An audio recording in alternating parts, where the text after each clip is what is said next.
दोस्तों देखेंगे हम परीक्षा अध्ययन 10वीं क्लास की सेट नंबर 2। जी हाँ, 10वीं का 2022 का जो परीक्षा अध्ययन है उसका सेट क्रमांक 2 का पूरा सॉल्यूशन हम यहाँ पर आपको एक वीडियो में बता देंगे। जैसा कि यहाँ पर आपको देख रहे होंगे कि प्रश्न क्रमांक सेट मतलब से सेट नंबर 2 में सही विकल्प दिए हुए हैं। इन सभी सही विकल्पों के आंसर जो है यहाँ पर आपको गिवन है। जैसे कि 96 और 404 का HCF क्या होगा वो यहाँ पर दिया है। तीसरे चौथे पाँचवें सबका आंसर आपको यहाँ पर दिया हुआ है। फिर आगे बढ़ते हैं। दूसरा प्रश्न है रिक्त स्थानों की पूर्ति कीजिए। तो यहाँ पर आपको 7 खाली स्थान दिए हुए हैं और इन सभी के आंसर जो हैं यहाँ पर आपको एक लाइन से यहाँ पर दिए हुए हैं। जैसे लिखा है ये तीसरा, किसी वर्ग द्विघात में अधिकतम जो समीकरण में अधिकतम 2 मूल्य हो सकते हैं, 2 मूल हो सकते हैं, ये दिख रहा है। तो इसके जो पूरे विस्तार है और इसके जो सॉल्यूशन है प्रश्न है हम आपको यहाँ पर से पूरे के पूरे यहाँ पर अच्छे से करके बता देंगे। उसके बाद प्रश्न नंबर 3 है सही जोड़ी बनाइए। तो सही जोड़ी में आपको यहाँ पर से देखिएगा 6 सही जोड़ी दी हुई, सॉरी यहाँ पर सही जोड़ी की बात करें तो ये 6 सही जोड़ी दी हुई हैं और 6 की 6 सही जोड़ी जो हैं चैप्टर नंबर 8 त्रिकोणमिति से ली गई हैं। तो टेन थीटा बराबर क्या है 1 plus cot square theta cos 90 minus theta तथा कॉस 60 क्या होता है, ये सब आपको याद होना चाहिए। एक शब्द की बात करते हैं तो एक शब्द में देखिए यहाँ पर दिया हुआ है यदि A is equal to B Q तो ए और बी में क्या संबंध होगा। तो बी ए का एक गुणनखंड होगा। तो हम बात करेंगे कि ये जो बी है ये क्यू का एक गुणनखंड होगा।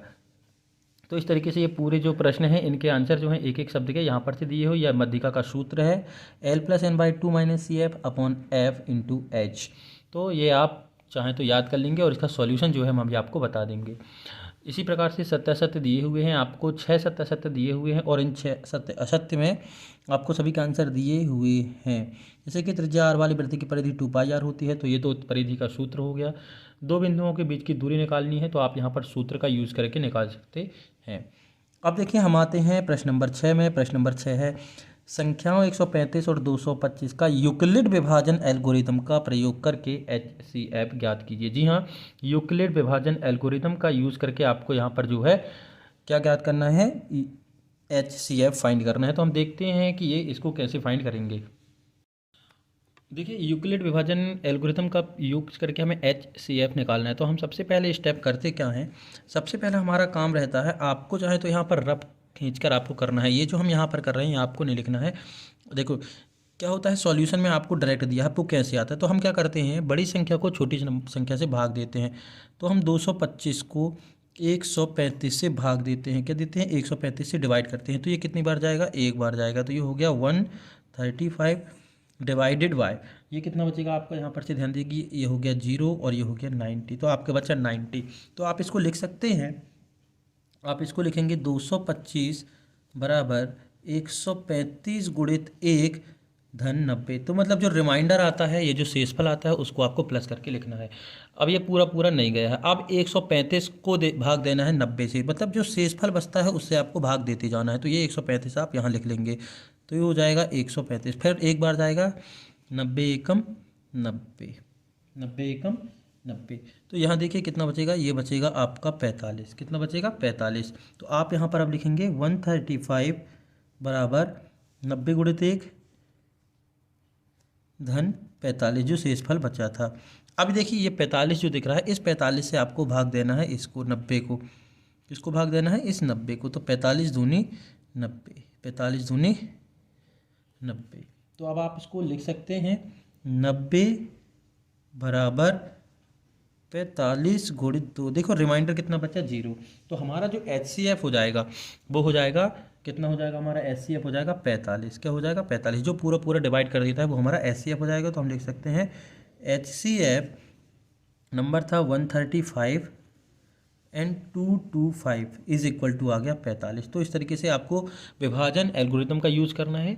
करना क्या है, बड़े नंबर को छोटे नंबर से डिवाइड करना है, कितनी बार जाता है, फिर रिमाइंडर बचेगा। जो रिमाइंडर बचता है ना इससे आपको इस नंबर को डिवाइड करना है, फिर जो बचेगा उससे उसको आपको डिवाइड करना है। जब ये पूरा 0 हो जाए जिस टर्म में तो वो आपका HCF हो जाएगा। जैसे कि यहाँ पर 45 से पूरा पूरा डिवाइड हो गया तो ये इसका HCF हो गया। तो आपको ये पूरा लिखना है, ये वाला स्टेप आपको पूरा लिखना है और ये रफ वर्क में करना है। अगला क्वेश्चन देखते हैं।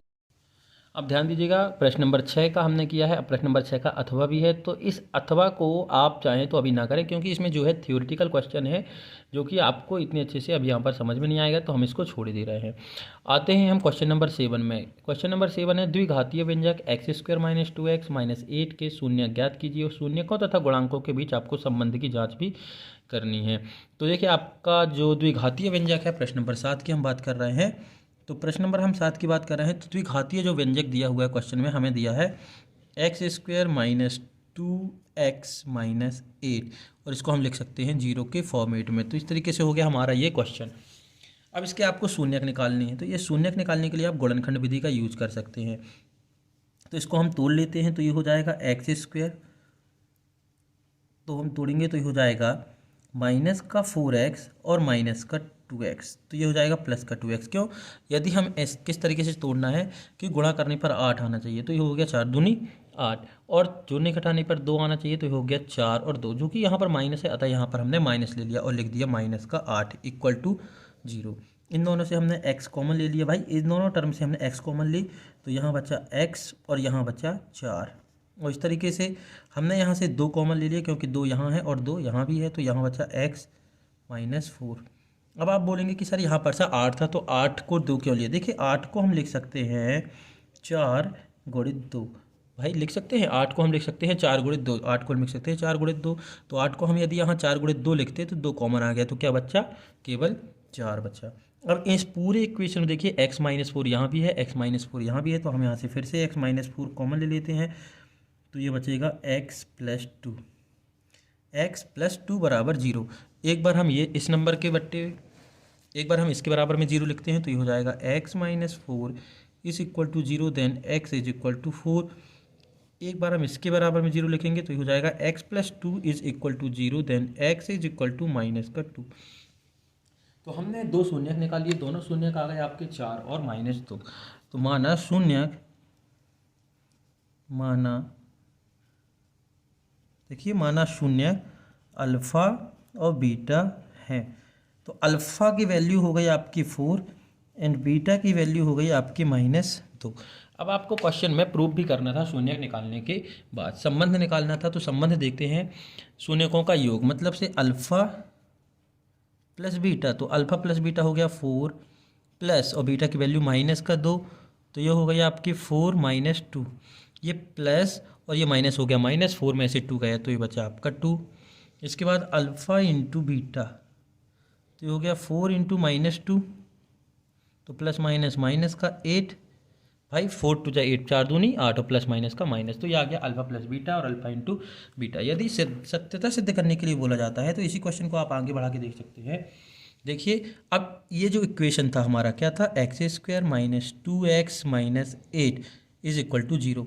तो जब हम स्टैंडर्ड फॉर्म से कंपेयर करते हैं, तो हमारी a की वैल्यू हो जाती है कोएफिशिएंट ऑफ x² का गुणांक। तो a बराबर हो गया 1 और b बराबर हो गया आपका -2, b बराबर हो गया आपका -2, तथा c बराबर हो गया अचर राशि मतलब -8।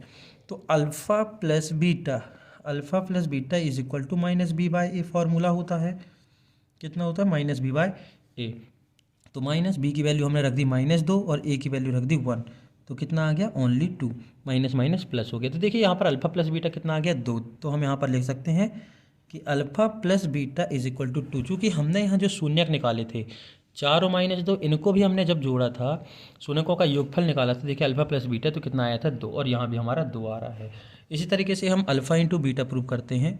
तो alpha into beta is equal to होता है c/a। c की वैल्यू हम रखेंगे -8 और a की वैल्यू रखेंगे 1। तो अल्फ़ा इंटू बीटा हमारा आ गया -8। तो यहाँ पर ध्यान दीजिएगा, अल्फ़ा इंटू बीटा हमने यहाँ भी निकाला था, तो कि -8, और यहाँ भी निकाला था तो -8। तो हम कह सकते हैं कि ये जो क्वेश्चन है हमारा सिद्ध हुआ। भाई हमें शून्यक निकालने थे और उनके बीच के संबंध की सत्यता की जांच करनी थी। अगला क्वेश्चन है, देखिए क्वेश्चन नंबर 7 का अथवा है, एक द्विघातीय बहुपद ज्ञात कीजिए जिसके शून्यकों का योग तथा गुणनफल ये दिया है। तो क्वेश्चन में आपको शून्यकों का योगफल और गुणनफल दिया हुआ है। देखते हैं हम यहाँ पर, अथवा है प्रश्न नंबर 7 का अथवा। तो माना शून्यक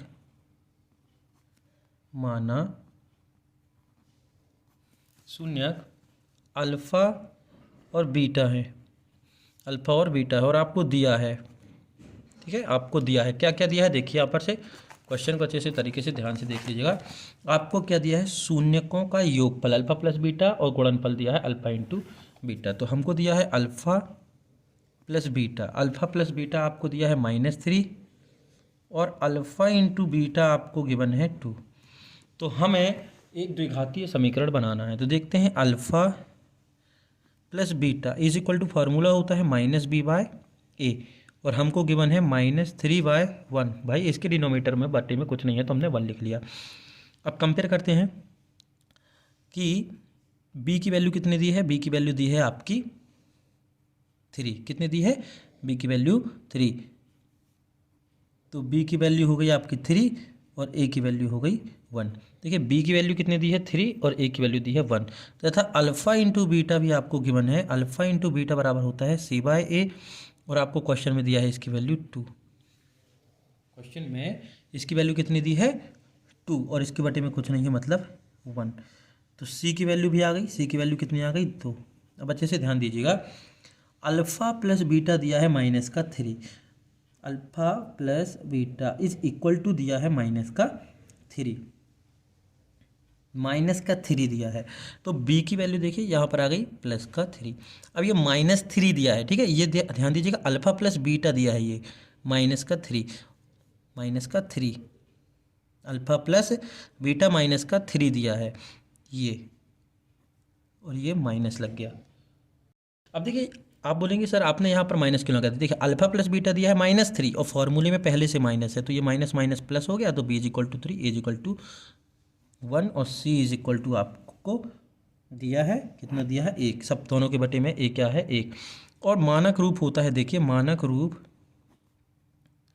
द्विघात समीकरण का मानक रूप होता है ax² + bx + c बराबर 0, यही होता है। तो हम वैल्यू पुट कर देते हैं, a की वैल्यू पुट करते हैं 1, तो ये हो जाएगा x² प्लस b की वैल्यू कितनी है 3, b की वैल्यू कितनी है 3, तो हम यहाँ रख देंगे तो ये हो जाएगा 3x और प्लस c की वैल्यू कितनी है आपकी 2, तो ये हो गया आपका समीकरण। ये हमने ABC की वैल्यू रख दी, तो ये हमारा आ गया आंसर। देखते हैं हम इसका अगला क्वेश्चन नंबर 8 है, एक AP है 3, 8, 13, 18 का कौन सा पद 78 होगा, कौन सा पद 78 होगा। तो बहुत ही इजी क्वेश्चन है, देखते हैं यहाँ पर से कौन सा है क्वेश्चन नंबर 8। क्वेश्चन नंबर 8, तो सबसे पहले तो दी गई AP है, AP है, AP की टर्म है आपकी देखिए 3, 8, 13, 18, 3, 8, 13, 18। भाई ये पहले से गिवन है कि ये एक AP है, तो हमें प्रूव करने की जरूरत नहीं कि AP है। तो इसका प्रथम पद A कितना है 3, तो सार्वांतर D बराबर हो जाएगा 8 - 3 इज इक्वल टू 5। हम सर्वांतर कैसे निकालते हैं, अगले पद से पिछले पद को घटा के, 8 में से 3 घटा सकते हैं, या 13 में से 8 घटाओगे, या 18 में से 13 घटाओगे, तो ये सर्वांतर सेम आएगा। तो 8 - 3 इज इक्वल टू 5। एक चीज़ और दी है कि कौन सा पद 78 होगा, मतलब AN दिया है, AN दिया है, कितना दिया 78, लेकिन ये नहीं दिया है कि ये कौन सा पद होगा। AN दिया है, कितना दिया है 78, तो कौन सा पद 78 होगा। तो अब हम मान लें कि माना nवा पद 78 है, हमने मान लिया कि nवा जो पद है वो 78 है, तो हम सूत्र लगाते हैं, तो सूत्र होता है AN बराबर A + n - 1 इंटू D।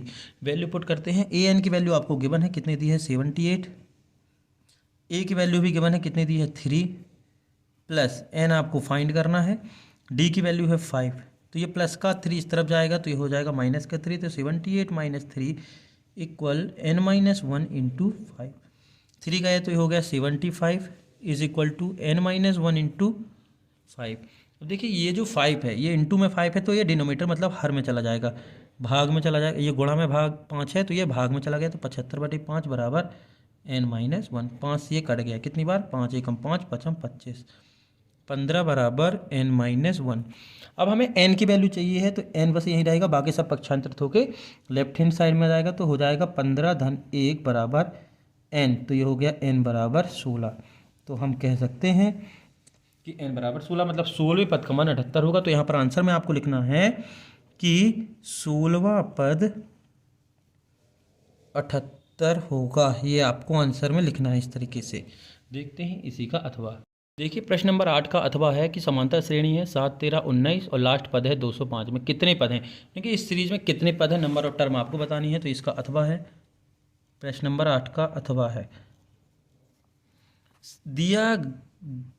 दिया है, सीधी सी बात, दिया है, सीरीज दी है आपको, दिया है एपी 7, 13, 19 और लास्ट टर्म दी है 205।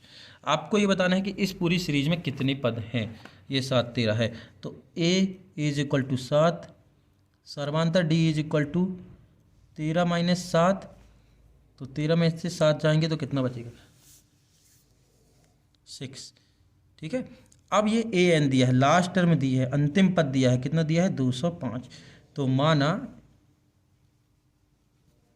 एपी में एन पद हैं, कितने पद हैं, एन पद हैं। भाई हमें मालूम नहीं है तो हमने लिख लिया कि एन पद है। तो हम फार्मूला लगाते हैं, ए एन बराबर A plus N minus 1 into D. A N की वैल्यू है 205, ए की वैल्यू भी आपको गिवन है, फर्स्ट पद 7, ये हो गया एन माइनस 1 इंटू डी की वैल्यू है आपकी 6। ये प्लस का इस तरफ आएगा तो हो जाएगा माइनस का, तो 205 माइनस 7 बराबर एन माइनस 1 इंटू 6। 205 से 7 यदि जाता है तो बचेगा 198। कितना बचेगा, 198 बराबर एन माइनस 1 इंटू 6। तो 198 और ये इंटू में है तो ये इसके भाग में चला जाएगा, तो 198/6 बराबर एन माइनस 1। ये किससे कटेगा, देखिए ये 6 से कट जाएगा, 6 दूनी 12, 6 तिया ये 18, 19 था, एक हो गया यहाँ पर तो 18 हो गया, ये हो गया 6 तिया 18, तो ये हो गया 33 बराबर एन माइनस 1। हमें एन की वैल्यू चाहिए तो एन यहीं रहेगा, और ये जो 1 दिख रहा है ये पक्षांतरित होकर इस तरफ आएगा, तो ये हो जाएगा 33, और ये माइनस का 1 इस तरफ आया तो प्लस का 1 इज इक्वल टू एन। तो एन की वैल्यू आ गई आपकी 34। कितनी आ गई, 33 और 1 34। तो दी गई एपी में 34 पद हैं। कितना लिखेंगे आप, 34 पद हैं, मतलब पदों की संख्या कितनी है, 34, और वो 34वें पद का मान दिया था 205। अगला क्वेश्चन नंबर 9 है कि ए बी सी एक समबाहु त्रिभुज है जिसमें ए सी बराबर बी सी है। यदि ए बी स्क्वायर बराबर 2AC स्क्वायर है तो सिद्ध कीजिए कि ए बी और सी एक समकोण त्रिभुज है। आपको क्या प्रूव करना है कि ए सी और बी सी जो है बराबर है, ए सी और बी सी बराबर है। यदि ए बी स्क्वायर बराबर 2AC स्क्वायर है तो सिद्ध कीजिए कि ए बी सी एक समकोण त्रिभुज है। देखिए क्वेश्चन नंबर 9 बोल रहा था, क्वेश्चन क्या कह रहा था एक बार अच्छे से देख लीजिए। देखिए क्वेश्चन कह रहा है कि ए सी बी सी के बराबर है। ठीक है, दिया है ए सी बी सी के बराबर है, मतलब ये जो ए सी दिख रहा है और ये जो बी सी, मतलब ये दोनों साइडें आपस में बराबर हैं। और एक चीज़ दी है A B square is equal to 2AC square. 2AC square आप इसको लिख सकते हैं A B square is equal to 2AC square, मतलब AC स्क्वायर 2 टाइम्स है। ठीक है, 2AC स्क्वायर, जिस लिखा है 2B, इसका हम लिख सकते हैं ना B प्लस बी लिख सकते हैं। उसी तरीके से AC स्क्वायर 2 बार है तो हमने इसको लिख दिया AC square plus 2AC square is equal to 2AC square. ये हो जाएगा AB square is equal to AC और BC बराबर है। देखिए AC और BC बराबर, तो AC की जगह हम BC रखे दे रहे हैं, तो ये हो जाएगा BC square plus AC square. यहाँ पर रीजन आप चाहें तो दे सकते हैं कि AC और BC जो है बराबर हैं या गिवन है। तो देखिए AC square plus AC square की जगह हमने AC की जगह BC रख दिया, तो ये हो गया BC square plus AC square. तो AB स्क्वायर देखिए, AB स्क्वायर क्या है, ये देखिए हाइपोटेनियस है, मतलब से सबसे बड़ी भुजा है। और ये देखिए BC स्क्वायर, तो BC square plus AC square, तो दिख रहा है कि ये 90 का हो गया। क्यों, क्योंकि यहाँ पर से पाइथागोरस प्रमेय लग गया, और पाइथागोरस किस में लगता है, समकोण त्रिभुज में। कह रहा है कि इस भुजा का वर्ग दोनों भुजाओं के वर्गों के योग के बराबर है। तो हम लिख सकते हैं कि angle of ACB is equal to 90, अतः त्रिभुज ABC एक समकोण त्रिभुज है। इतना सा आपको गिवन था कि यहाँ पर पाइथागोरस लग गया तो हम कह सकते हैं कि ये समकोण त्रिभुज है, क्योंकि पाइथागोरस प्रमेय जो है वो केवल समकोण त्रिभुज पर लगता है। प्रश्न नंबर 10 है, एक्स अक्ष पर वह बिंदु ज्ञात कीजिए जो 2 - 5 और -2 और 9 से समदूरस्थ है। ठीक है, ये क्या दिया है, एक्स अक्ष पर वह बिंदु ज्ञात कीजिए। एक्स अक्ष पर आपको बिंदु निकालना है, तो हम बता दें एक्स अक्ष पर जो y की वैल्यू होती है वो शून्य होती है। क्या होती है, एक्स अक्ष पर y की वैल्यू शून्य होती है। प्रश्न 10 की बात कर रहे हैं, तो एक्स अक्ष पर वह बिंदु ज्ञात कीजिए जो दिए गए बिंदु से समदूरस्थ है, मतलब समान दूरी पर स्थित है। तो माना एक्स अक्ष पर स्थित बिंदु P x0 है। भाई एक्स अक्ष पर स्थित बिंदु P है और P के मान है x0। क्यों, जैसे कि यदि हम यहाँ पर इस तरीके से ये चतुर्थांश खींचा तो ये हो गया x और ये हो गया y। तो x अक्ष पे हमेशा x की ही वैल्यू मिलेगी, y की वैल्यू आपको नहीं मिलेगी। y की वैल्यू कहाँ मिलेगी, y निर्देशांक y अक्ष पर। तो x अक्ष पर y की वैल्यू 0 होती है, तो हम इसको इस तरीके से इंडिकेट करेंगे x, 0। और यदि y अक्ष आता है तो x अक्ष की वैल्यू 0 होगी तो 0y से हम प्रदर्शित करेंगे। तो हमारा चूंकि प्रश्न है x अक्ष पर, तो ये पॉइंट हो जाएंगे x0, क्योंकि x अक्ष पर y का मान जो होता है 0 होता है। तो माना x अक्ष पर स्थित बिंदु P x0 है तथा दिए गए बिंदु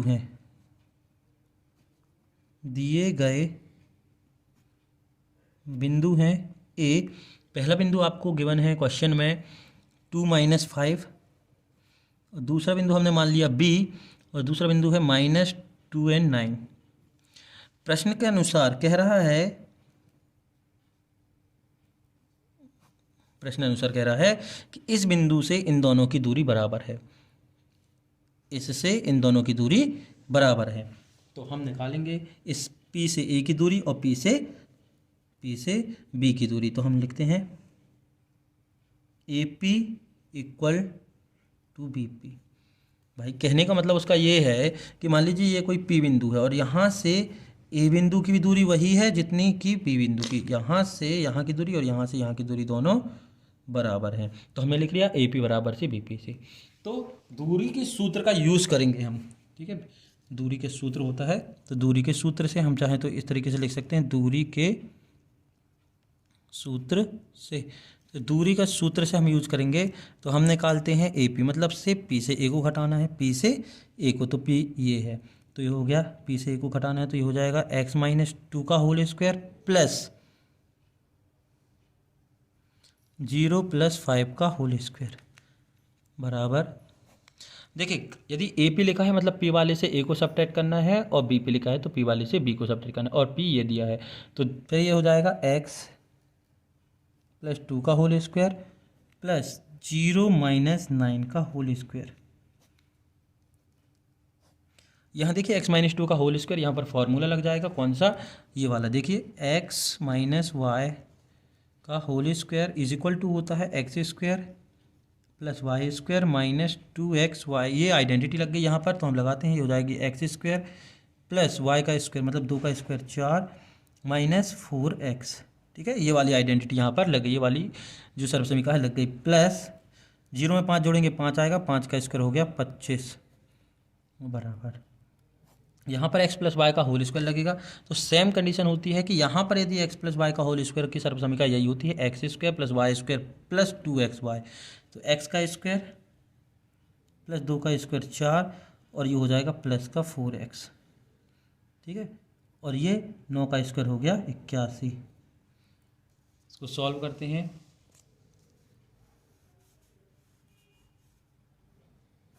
हमारा इक्वेशन था, हम यहाँ एक बार और लिख लें, x² - 4x, और यहाँ देखिए जोड़ दी 25 और 4 कितना हो गया 29। तो 25 और 4 29 प्लस का 29 इक्वल x² + 4x, और 81 और 4 हो गया आपका ये 85। अब दोनों पक्षों का वर्ग करेंगे जिससे कि ये जो रूट है वो हट जाएगा। तो हम लिख सकते हैं यहाँ पर दोनों पक्षों का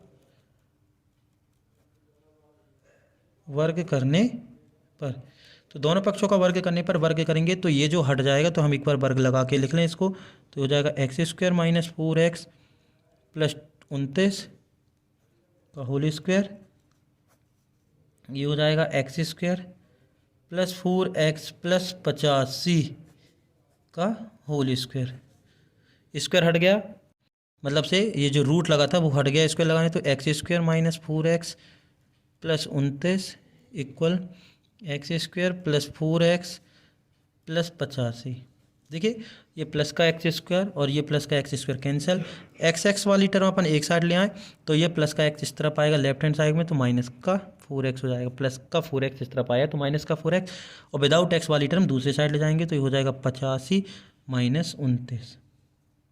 ये प्लस का 29 इस तरफ गया तो माइनस का 29, माइनस माइनस प्लस होता है तो माइनस का 8x इज इक्वल टू कितना बचेगा, ये बचेगा आपका 56। घटा लीजिए, 85 से 29 को घटाना है तो आप कहीं भी घटा लीजिए, यहाँ ही घटा ले रहे हैं हम। ये देखिए 85 से हम 29 को सब्ट्रैक्ट करना चाहते हैं, लिखा है ना ये 85 से 29, 5 में से तो 9 जाने वाला है नहीं है, तो 5 को अपन ने क्या मान लिया 15, 15 से अगर 9 जाएगा तो बचेगा 6 और 8 में से 3 जाएगा तो बचेगा 5, तो यह हो गया 56।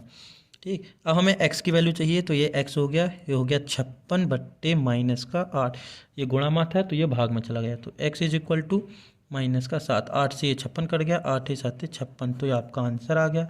तो आपका बिंदु हो गया P जो आपको निकालना था, तो बिंदु P जो है वो आ गया आपका -7 और 0, ये आपका आंसर, मतलब इस -7 और 0 से A और B की दूरी बराबर है। प्रश्न नंबर 10 है। प्रश्न नंबर 10 का अथवा जांच कीजिए कि दिए गए बिंदु एक समद्विबाहु त्रिभुज के शीर्ष, समद्विबाहु त्रिभुज मतलब से ये जो बिंदु दिए हैं, वर्टेक्स दिए हैं, ये जो शीर्ष दिए हैं वो समद्विबाहु त्रिभुज के शीर्ष हैं। तो हम चेक करते हैं। सबसे पहले तो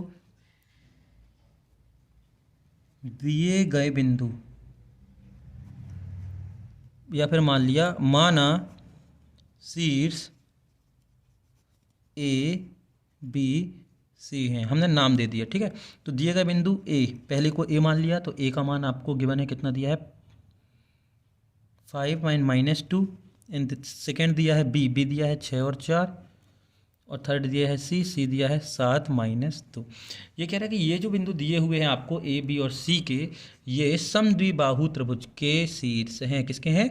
समद्विबाहु त्रिभुज के शीर्ष है। देखिए मान लीजिए कि ये इस तरीके से एक त्रिभुज बना हुआ है और इसके वर्टेक्स हैं ए बी और सी, और ये ए बी सी के मान है। तो समद्विबाहु त्रिभुज कैसे कहते हैं? जिसमें कोई भी दो भुजाएं बराबर हों, या तो ए बी ए सी बराबर होंगी, या बी सी ए बी बराबर होंगी, या ए सी बी सी बराबर होंगे। तो यदि दो भुजाएं बराबर आती हैं तो हम कह सकते हैं कि वो समद्विबाहु त्रिभुज होगा। तो दूरी के सूत्र से, किससे? दूरी के सूत्र से। दूरी का सूत्र होता है हमारा √of x2 - x1 का whole square plus y2 - y1 का होल स्क्वायर, यही होता है दूरी का सूत्र। तो हम निकालते हैं पहले ए बी, क्या निकालते हैं? पहली साइड ए बी निकालते हैं, फिर बी सी और फिर ए सी। तो हम निकालते हैं ए बी। अब ए बी जब हम लिखते हैं तो इसका मतलब ये है कि इस बी वाले बिंदुओं से ए वाले बिंदु को घटाना है, मतलब इस बी वाले बिंदुओं से ए वाले बिंदु को घटाना है। ये x1 x2 x3, ये y1 y2 y3। और अगर आपको ये सब नहीं लिखना है तो देखिए हम घटाते हैं, ये हो जाएगा आपका 6 - 5 का होल स्क्वायर प्लस 4 + 2 का होल स्क्वायर। देखिए माइनस है फॉर्मूले में और हम 4 से -2 को घटा रहे हैं, तो ये वाला माइनस और ये माइनस होके प्लस हो गया। तो ये हो गया √of 1 का स्क्वायर प्लस 6 का square is equal to 1 + 36 equal 37, √37। अब हमने निकाल लिया ए बी, ए बी कितना आया है? √37। अब हम निकालेंगे बी सी, तो सी से बी को घटाएंगे तो ये हो जाएगा 7 - 6 का होल स्क्वायर प्लस -2 और -4 का होल स्क्वायर। तो ये हो जाएगा √of 1 का होल स्क्वायर प्लस -6 का होल स्क्वायर, -2 और -4 -6 हो गया, इज इक्वल टू 1 का स्क्वायर प्लस 36, 6 का स्क्वायर हो गया 36। तो 36 + 1 इज इक्वल टू 37। इसका भी मान आ गया आपका √37।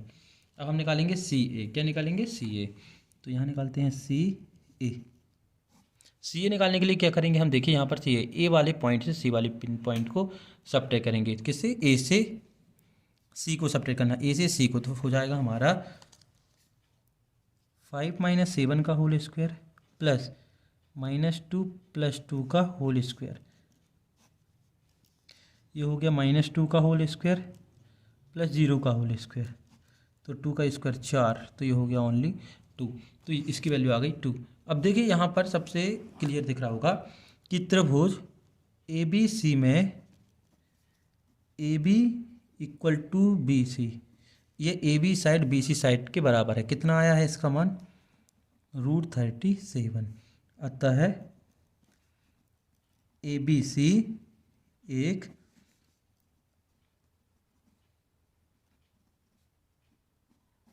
एक समद्विबाहु त्रिभुज के शीर्ष है, इति सिद्धम।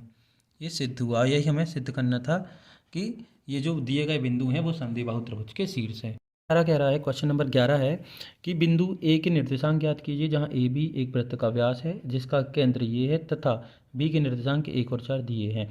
हम देखते हैं क्वेश्चन क्या कह रहा है। देखिए क्वेश्चन है कि एक आपके पास ये वृत्त है, ठीक है, ये आपके पास वृत्त है, ये हो गया ए बी एक आपका व्यास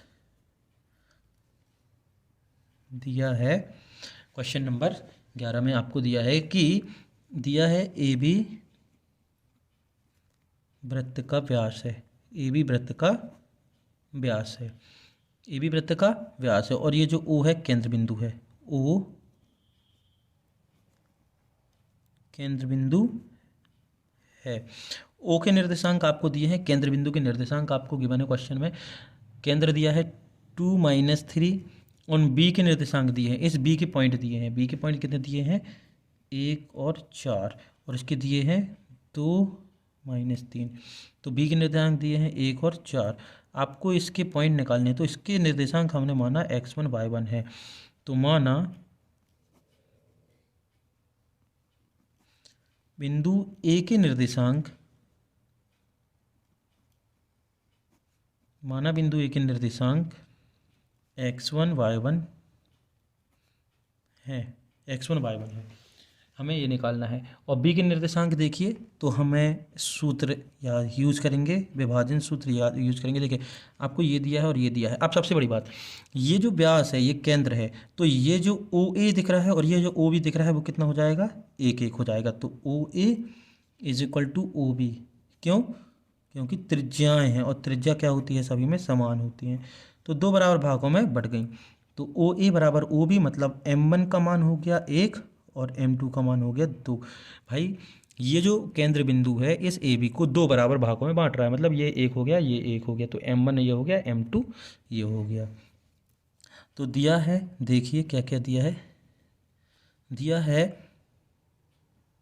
x2, भाई इसके बिंदु दिए हैं, तो x2 हो गया आपका 1 और y2 इज इक्वल टू हो गया 4, एंड x आपको गिवन है जो हम निकालते हैं विभाजन सूत्र से, तो x दिया है आपको 2 और ओनली y दिया है आपको -3।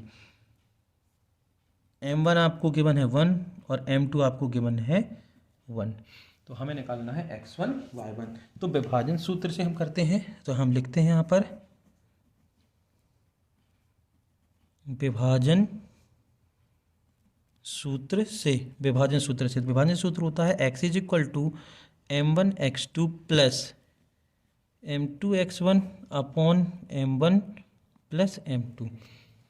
तो जो जो वैल्यू आपको गिवन है वो आप रख देते हैं। तो x की वैल्यू आपको गिवन है कितनी है? 2 है। कितनी है x की वैल्यू? 2 है। m1 की वैल्यू 1, x2 की वैल्यू भी आपको गिवन है, कितनी दी है? 1। देखिए यहाँ पर x2 की वैल्यू कितनी है? 1 प्लस m2 की वैल्यू 1 एंड x1 की वैल्यू आपको मालूम नहीं है तो नहीं रखेंगे। ये दिया है 1 प्लस 1, तो ये हो गया 2 इज इक्वल टू 1 1 जा 1 और ये हो गया x1। x1 में 1 का मल्टीप्लाई करेंगे तो x1 ही आएगा, 1 और 1 हो गया 2। क्रॉस मल्टीप्लिकेशन करेंगे तो ये हो जाएगा 4 बराबर 1 धन x1। अब x1 चाहिए हमें, है ना, तो ये जो x1 है, तो x1 हमें चाहिए है, तो ये x1 और ये प्लस का 1 इस तरफ आएगा तो माइनस का 1, तो 4 - 1 बराबर 3 हो जाएगा। कितना हो जाएगा? 3। भाई x1 चाहिए, x1 यहीं रहेगा और ये प्लस का 1 इस तरफ जाएगा लेफ्ट हैंड साइड में, तो माइनस का 1 हो जाएगा, तो 4 - 1 इज इक्वल टू 3, तो x1 की वैल्यू आ गई 3। y होता है, सेकेंड विभाजन सूत्र होता है m1y2 plus m2y1 upon m1 plus m2। y की वैल्यू गिवन है, कितनी है, y की वैल्यू है -3, m1 की वैल्यू है 1 और y2 की वैल्यू है 4 प्लस m2 की वैल्यू है 1 और y1 की वैल्यू आपको फाइंड करनी है। ये हो गया 1 + 1 तो -3 इज इक्वल टू 4 एकम 4 और y1 एक जो कम y1 में एक का गुणा करेंगे तो y1 ही आएगा, एक और एक 2 क्रॉस मल्टीप्लिकेशन 3 गुणा करेंगे तो ये हो जाएगा -6 4 धन y1। ये जो y दिख रहा है ये इस तरफ जाएगा तो ये हो जाएगा आपका माइनस है और प्लस का 4 भी इस तरफ जाएगा तो -4 इज इक्वल टू y1। तो -6 और -4 कितना हो गया, -10, तो y1 की वैल्यू आ गई आपकी 10। तो बिंदु ए के निर्देशांक हो गए, तो बिंदु ए के निर्देशांक हो गए आपके 3 और -10, ये आपका आंसर। क्वेश्चन नंबर 11 का अथवा है, क्वेश्चन नंबर 11 का अथवा है x और y में एक ऐसा संबंध ज्ञात कीजिए कि बिंदु x y बिंदु 3 6 -3 और 4 से समदूरस्थ हो। तो माना बिंदुओं के नाम हम मान लेते हैं, ये प्रश्न 11 का अथवा है, ठीक है। तो बिंदुओं के नाम मान लें, माना बिंदु P Q R है, तो दिया है पी क्यू का मान दिया है एक्स वाई और क्यू का मान दिया है आपको 3 6 एंड आर की वैल्यू आपको गिवन है -3 और 4। क्वेश्चन क्या कह रहा है प्रश्न अनुसार कि इस पी बिंदु से ये दोनों बिंदु समान दूरी पर हैं, है ना, यही बोल रहा है ना प्रश्न की समान दूरी पर है, मतलब यदि पी यहाँ है तो इन दोनों से ये जो क्यू और आर दिख रहा है वो बराबर दूरी पर है, यहाँ से यहाँ की दूरी और यहाँ से यहाँ की दूरी बराबर है। तो हम निकालेंगे Q P is equal to Q R P, Q P is equal to R P, Q P is equal to R P. तो विभाजन सूत्र का यूज करते हैं तो ये हो जाएगा आपका क्यू से पी को घटाना है, पी से क्यू को घटाना है, तो ये हो जाएगा, ये देखो इसका और इसका करना है अभी, तो हो जाएगा x-3 का होल स्क्वायर प्लस y-6 का whole square under root of, अब यहाँ बात कर लेते हैं तो ये हो जाएगा x + 3 का होल स्क्वायर। विभाजन सूत्र में यहाँ पर माइनस होता है, चूँकि यहाँ पर माइनस है तो minus minus plus plus y-4 का होल स्क्वायर। यहाँ पर फॉर्मूला लगेगा कौन सा, ये जो हमने पढ़ा है देखिए x + -y का होल स्क्वायर, प्लस और माइनस दोनों के लिए एक साथ हमने लिख दिया। जब प्लस होता है तो सभी में x² + y² + 2xy होगा, और जब माइनस होता है x - y का होल स्क्वायर तो यहाँ पर से माइनस लग जाएगा। ये वाला फार्मूला हम यूज करते हैं, माइनस में है तो ये हो जाएगा x² + 3 का स्क्वायर 9, 3 दूनी 6x, ठीक है। यहाँ पर लगाएंगे प्लस तो यहाँ पर आ जाएगा y² + 36 और माइनस का 12y बराबर, यहाँ पर x + 3 का होल स्क्वायर तो x² + 3 का स्क्वायर 9 + 6x + y² यहाँ पर, और ये हो गया 4 का स्क्वायर 16 और 4 दूनी 8 2xy, मतलब से माइनस का 8y। यहाँ पर ध्यान दीजिए, यहाँ पर x + y का होल स्क्वायर लगाया, यहाँ x - y का होल स्क्वायर, यहाँ x - y और यहाँ पर भी x - y का होल स्क्वायर हमने लगाया। अब देखिए यहाँ पर से हम इसको सॉल्व करते हैं तो एक साथ लिख लें x² + y² -6x -12y और ये +9 और +36 तो कितना हो गया 36 और 9 हो गया 45 बराबर x² + y² एक साथ लिख लिया स्क्वायर वाली टर्म +6x माइनस का 8y और ये 9 और 16 कितना हो गया 25, भाई प्लस का 16 प्लस का 9 इक्वल टू 25। अब दोनों पक्षों का वर्ग करेंगे तो ये जो रूट दिख रहा है वो हट जाएगा, तो दोनों पक्षों का वर्ग करने पर, दोनों पक्षों का वर्ग करने पर, जब दोनों पक्षों का वर्ग करेंगे तो एक बार हम लिख लें तो ये हो जाएगा under root of x² + y² -6x + 12y, sorry -12y है, प्लस नहीं है, -12y प्लस 45 का whole square under root of X square plus Y square plus 6x minus 8y plus 25 का होल स्क्वायर। जैसे ही हमने इन दोनों पर स्क्वायर लगाया तो ये जो रूट है वो गायब हो जाएंगे, रूट हट जाएंगे। तो अब हम इसको लिख सकते हैं X square plus Y square minus 6x minus 12y plus 45। Root लगाने से क्या हुआ, रूट लगाने से सिर्फ स्क्वायर लगाने से सिर्फ रूट हटा। तो ये हो गया X square plus Y square plus 6x minus 8y plus 25। ये प्लस का एक्स स्क्वायर, ये प्लस का एक्स स्क्वायर कैंसिल, ये प्लस का वाई स्क्वायर और प्लस का वाई स्क्वायर कैंसिल। अब पूरा की पूरी टर्म आप एक तरफ कर लीजिए तो हो जाएगा माइनस 6x और ये प्लस का 6x इस तरफ आएगा तो माइनस का 6x। ये है 12y और ये माइनस का 8y इस तरफ आएगा तो हो जाएगा प्लस का 8y प्लस 45 और ये प्लस का इस तरफ आएगा तो माइनस का 25 बराबर 0। हम पूरा का पूरा पक्षांतर कर लिए। ठीक, ये माइनस माइनस हो गया माइनस का 12x माइनस 12 प्लस 8 तो हो गया माइनस का 4y और ये हो गया आपका प्लस का 20 plus 45 minus 25 is equal to 20। अब देखिए ये पूरा का पूरा इक्वेशन जो है 4 से डिवाइड हो रहा है तो हम इसको -4 से डिवाइड कर देते हैं।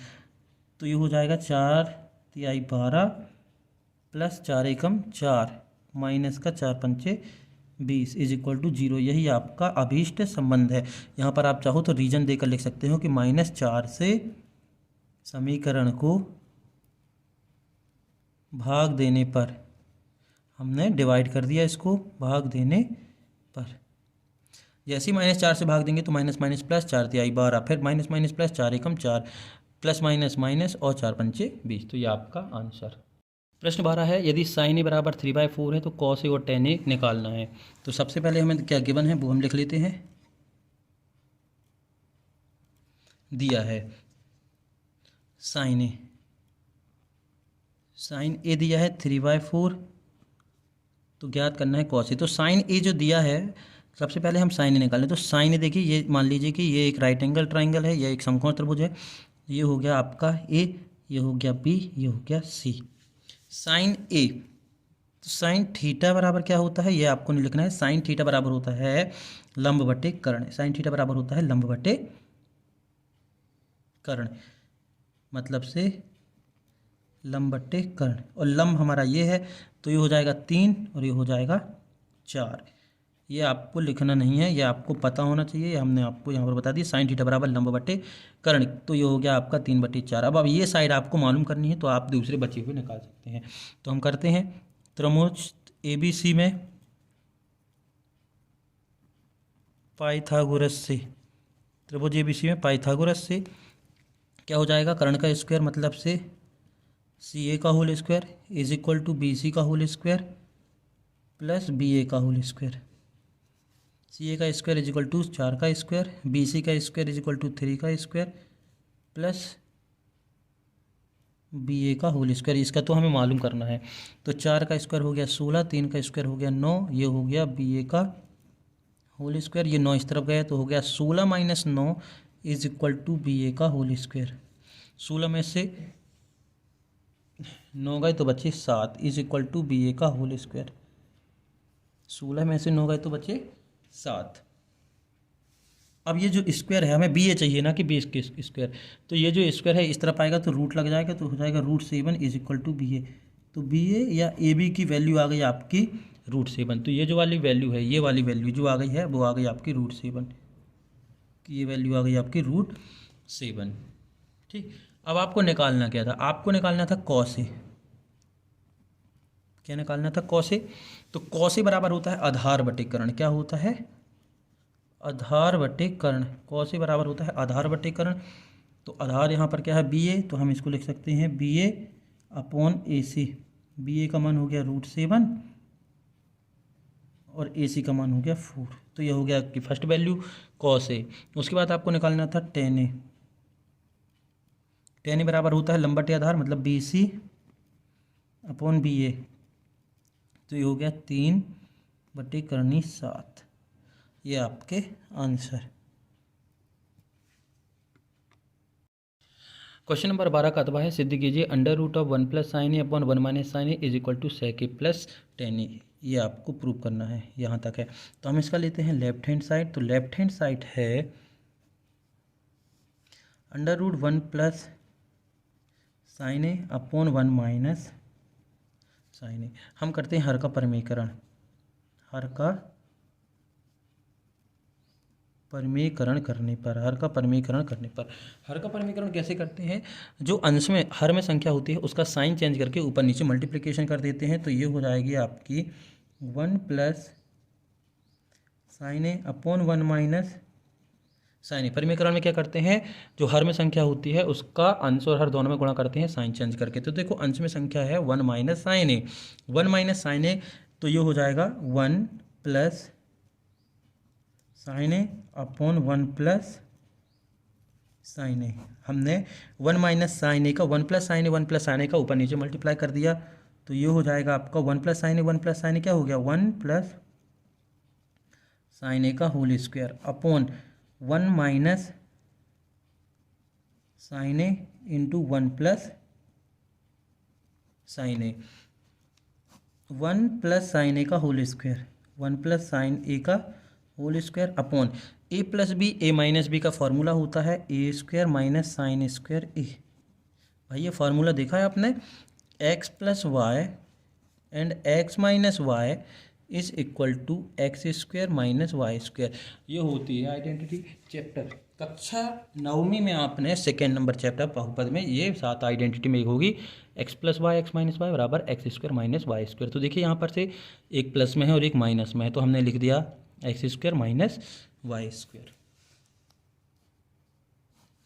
ये हो गया 1 प्लस साइन ए का होल स्क्वायर अपॉन 1 का square 1, 1 minus sine square A, 1 plus sine A का whole square upon 1 minus sine square A is equal to होता है कॉस स्क्वायर ए।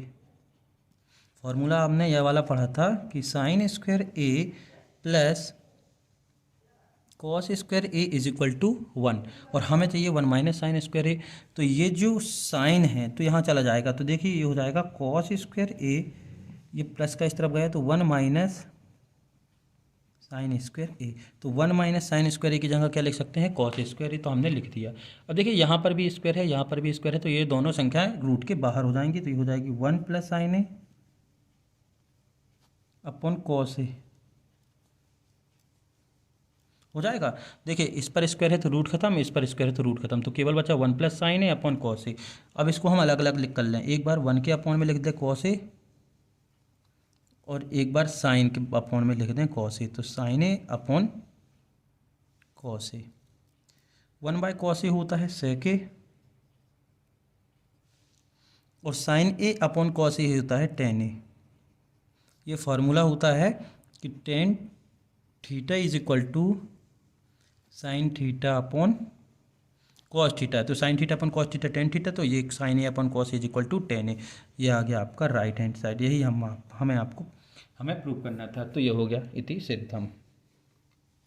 प्रश्न नंबर 13 है, दो वृत्तों की त्रिज्या 8 सेंटीमीटर और 6 सेंटीमीटर है, तो उस वृत्त की त्रिज्या ज्ञात कीजिए जिसका क्षेत्रफल इन दोनों वृत्तों के क्षेत्रफल के योग के बराबर है। जी हाँ, एक बड़ा वृत्त आपको खींचना है, इन दोनों वृत्तों को मिलाकर एक बड़ा वृत्त बनाना है, तो उसका जो क्षेत्रफल इन दोनों वृत्तों के क्षेत्रफल के योग के बराबर है। तो आपको उस बड़े वृत्त की त्रिज्या फाइंड करनी है।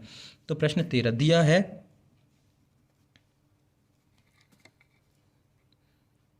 वृत्तों की त्रिज्याएं क्रमशः, वृत्तों की त्रिज्याएं, भाई दो वृत्त दिए हैं तो त्रिज्याएं क्रमशः R1 is equal to 8 centimetre और R2 is equal to 6 centimetre. ये हो गया बड़ा वृत्त और ये हो गया छोटा वृत्त। दो वृत्त दिए हैं जिनकी त्रिज्या R1 व R2 है। माना बड़े वृत्त की त्रिज्या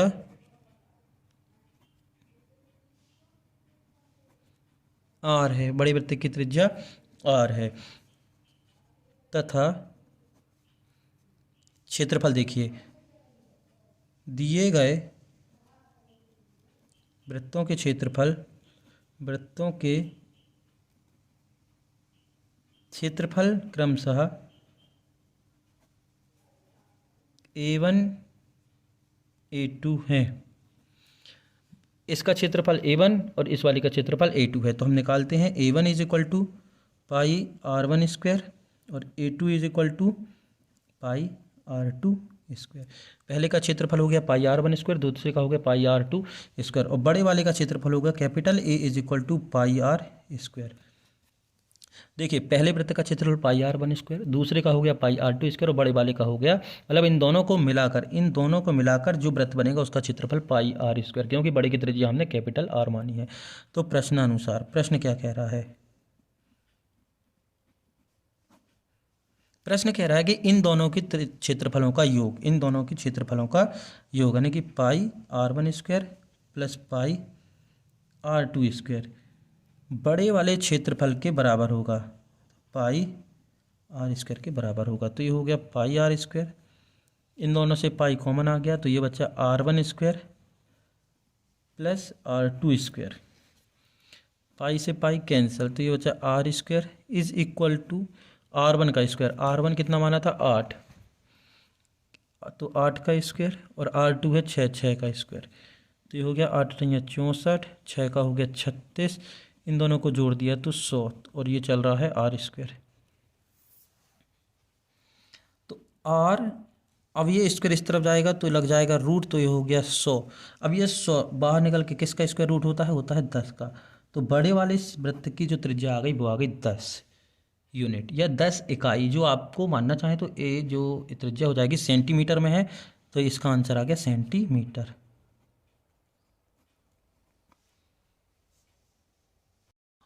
तेरहवां कथवा है, एक घड़ी की मिनट की सुई, एक घड़ी है उसकी मिनट की सुई जिसकी लंबाई 14 सेंटीमीटर है, सुई द्वारा 5 मिनट में रचित क्षेत्रफल ज्ञात कीजिए। पाई का इस्तेमाल आपको 22/7 करना है। देखिए दिया है सुई की लंबाई, सुई की लंबाई,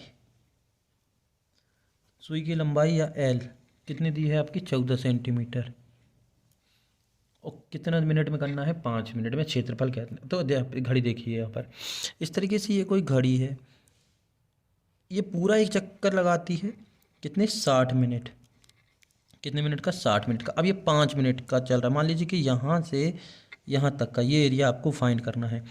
5-5 के यदि टुकड़े किए जाएँ 60 मिनट के, यहाँ से यहाँ तक की जो घड़ी है 60 मिनट चलती है, कितनी चलती है 60 मिनट, तो 5 मिनट में कितनी चलेगी 12वां भाग के बराबर होगा ना भाई। ये जो घड़ी है ये 60 मिनट चलती है, अब ये जो घड़ी दिख रही है 5 मिनट का एरिया पूछा है, तो 5-5 मिनट के कितने बार भाग हो गए 12 भाग हो गए, कितने भाग 12 भाग, तो 5 मिनट में कितना चलेगा भाई 1/12वां भाग चलेगा, 1/12 भाग चलेगा।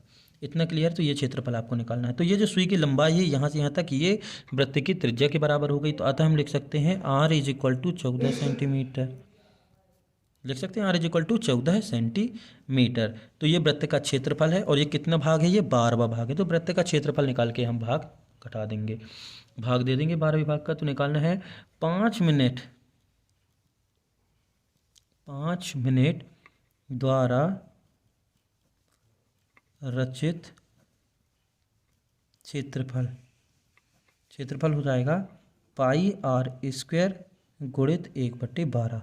1/12 क्यों? क्योंकि इसके 12 भाग है और हमें 12वां भाग चाहिए। यदि इस तरीके से ये होता आधा 30 मिनट चलती तो 2 का डिवाइड करते, और यदि इस तरीके से 15 मिनट चलती तो हम 4 का डिवाइड करते।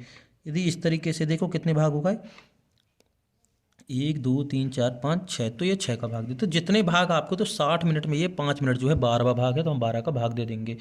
तो पाई की जगह यूज करना है 22/7। R का मान आपको दिया है 14 सेंटीमीटर का होल स्क्वायर, और ये है 1/12, तो 22/7 गुणित 14 गुणित 14 गुणित 1/12 सेंटीमीटर स्क्वायर। ये 7 से कट गया कितनी बार 7 दूनी 14, अब ये भी कटेगा 2 एकम 2 और 2 6 12, ये फिर से कटेगा 2 तिहाई 6 और 2 11 22, तो हम इसका गुणा करते हैं तो ये हो गया 11/12। 3 सेंटीमीटर स्क्वायर। सॉरी, यहाँ पर से 14 भी है अभी, तो 14 का भी गुणा करते हैं। देखिए अभी हमने 7 से काटा, 7 दूनी 14, 2 से ये कट गया, 2 तिहाई 6, कहीं गलती हो रही है,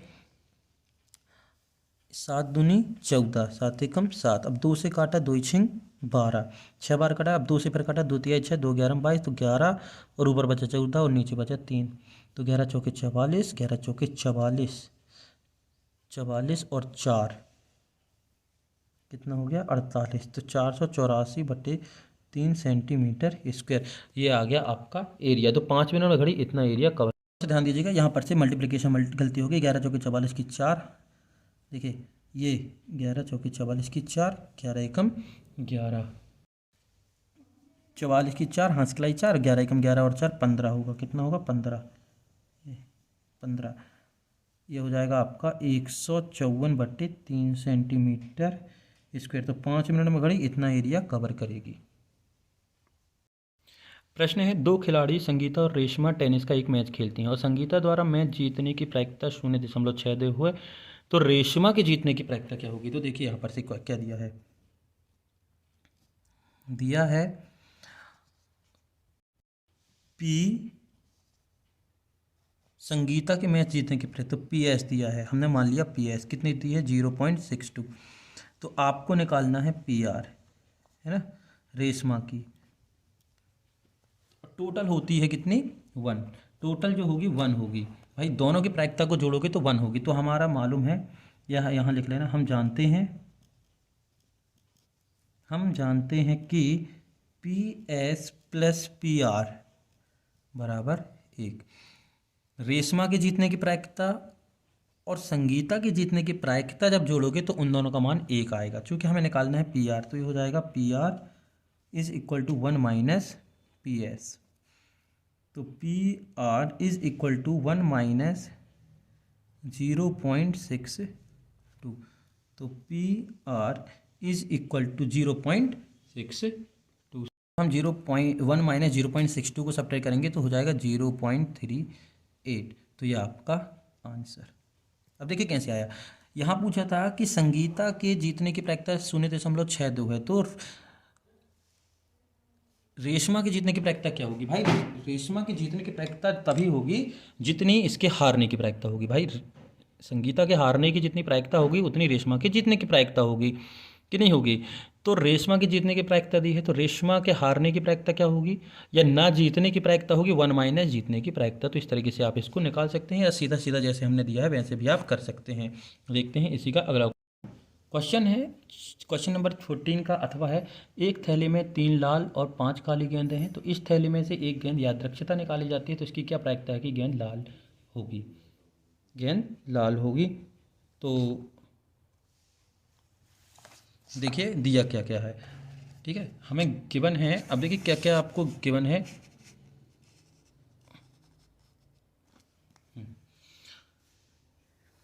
अथवा है प्रश्न नंबर 14 का अथवा,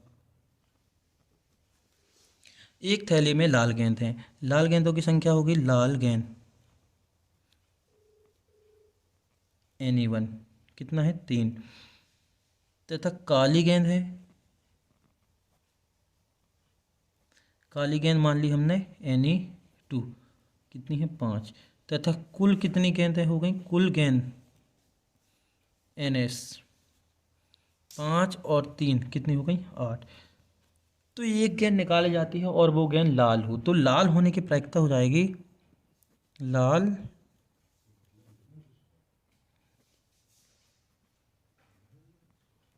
होने की प्रायिकता हो जाएगी PE1 is equal to Ne1 upon NS,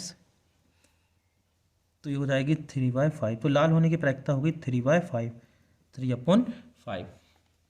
देखिए ये जैसे कि हमने यहाँ पर 8 गेंदें हैं और इनमें से दिख रही हैं कि 3 लाल हैं और 5 काली गेंदें हैं, तो लाल निकलने की प्रायिकता होगी जितनी टोटल लाल कितनी है, लाल कितनी है 3, तो ये हो जाएगी न्यूमरेटर में अर्थात से अंश में, तथा जो कुल गेंद कितनी है इस थैली में, तो वो हो गई 5 और 3 8, दोनों को मिलाकर 8, तो ये हो गई 8 हो गई कितनी 8। तो ये होगी आपकी, ये आंसर यहाँ पर गलत है, 3/8 आपका आंसर आएगा 3/8। प्रश्न 15 है, एक बच्चे के पास एक पासा है जिसके फलकों पर निम्नलिखित अक्षर अंकित है। देखिए एक बच्चा है, उसमें 6 फलक हैं, उनमें दिए हैं ABCDE और A। इस फांसे को एक बार फेंका जाता है, इसकी क्या प्रायिकता है कि A प्राप्त होगा। बहुत ही, देखिए A प्राप्त होगा। तो फलक कितने हैं, कुल फलक कितने हैं, कुल फलक हैं, कुल फलक हैं 6, कुल फलक हैं 6। अब पूछा है कि यदि हम फलक को फेंकें तो ए आने की प्रायिकता क्या होगी। तो ए आने की संभावना, पहले तो ए आने की संभावना हम लिखते हैं। तो ए आने की संभावना, या ए कितने फलक में है, ए कितने फलक में है, ए कितने फलक में है, 2 फलक में है। देखिए क्वेश्चन में अच्छे से देखिए कि देखिए ए आने की संभावना प्रायिकता पूछा है, तो ए कितने फलक में है, 1 और 2, 2 फलक में है ए, तो ए आने की संभावना होगी 2, तो Ni2। तो ए आने की प्रायिकता हो जाएगी, ए आने की प्रायिकता, ए आने की प्रायिकता हो जाएगी PE is equal to Ne/Ns। तो PE is equal to 2/6 is equal to 1/3। A आने की प्रायिकता हो जाएगी 1/3। तो ये हो गया आपका आंसर, क्योंकि जो ए है वो 2 फलक में है, तो यहाँ पर आ जाएगा 2, और ये 3 फलक में होता तो यहाँ था 3, और टोटल जो फलक हैं वो हैं 6। तो 2/6 इज इक्वल टू 1/3। इसको हमने ऐसे, इसको 2 से कैंसिल कर दिया। प्रश्न 15 का अथवा है, 900 सेबों के एक ढेर में से एक सेब निकाला जाता है, तो सड़ा हुआ सेब निकलने की प्रायिकता 0.18 है। तो ढेर में सड़े हुए सेबों की संख्या क्या होगी। देखिए क्या क्या दिया है आपको। सबसे पहले तो आपको गिवन है कि कुल सेबों की संख्या कितनी है, 900। तो कुल सेब हम लिख लिए NS, कितना है 900। भाई कुल सेब कितने हैं 900, और सड़े हुए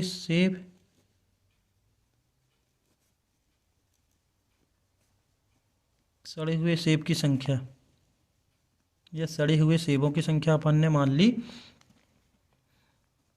Ne is equal to X माना। कुल सेब दिए हैं आपको 900, और माना सड़े हुए सेबों की संख्या Ne बराबर हो गया X। कितना दिया है X। अब एक चीज़ और दी है,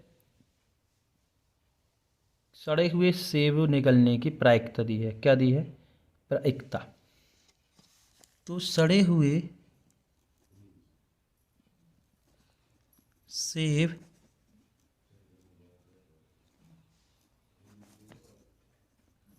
निकलने की प्रायिकता,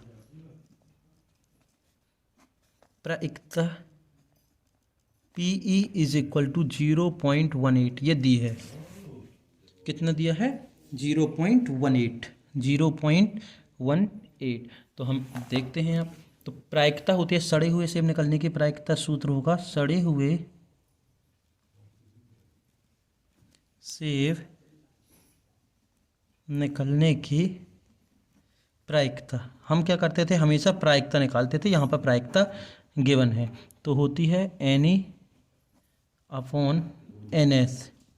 ये आपको गिवन है क्वेश्चन में, तो ये हो गया 0.18। Ne को अपन ने माना है X, मतलब सड़ी हुई सेबों की संख्या X, और ये टोटल है 900। क्रॉस मल्टीप्लिकेशन करेंगे तो ये हो जाएगा 900 गुणित 0.18 इज इक्वल टू X। तो 900 गुणित 18, और ये डेसिमल का 1 और 2 शून्य इज इक्वल टू X। तो 1 और 2 ये दोनों शून्य कट गए, तो बचा आपका 18 गुणित 9 इज इक्वल टू X। तो मल्टीप्लाई करेंगे 18 में 9 का 8 9 63, 9 8 72, 9 8 72, 9 8 72 की 2 हाथ खिलाई 7, 9 एकम 9, 9 7 16, 162। तो सड़े हुए जो सेब आ गए वो कितने आ गए 162। अतः सड़े हुए सेब 162 है, यह हमका उत्तर। तो आज हमने देखा क्वेश्चन नंबर 6 से लेकर क्वेश्चन नंबर 15 तक के पूरे सॉल्यूशन। यदि आप चाहते हैं कि हम इसके बाद के 16 से लेकर 23 तक के सभी क्वेश्चनों को डिटेल से समझाएं तो आप ज़्यादा से ज़्यादा शेयर करें तो कमेंट बॉक्स में हमें बताएं, जिससे कि हम आपको इनके बाद वाले जो लॉन्ग टाइप आंसर है या सॉल्यूशन उनको आसानी से समझा सकेंगे।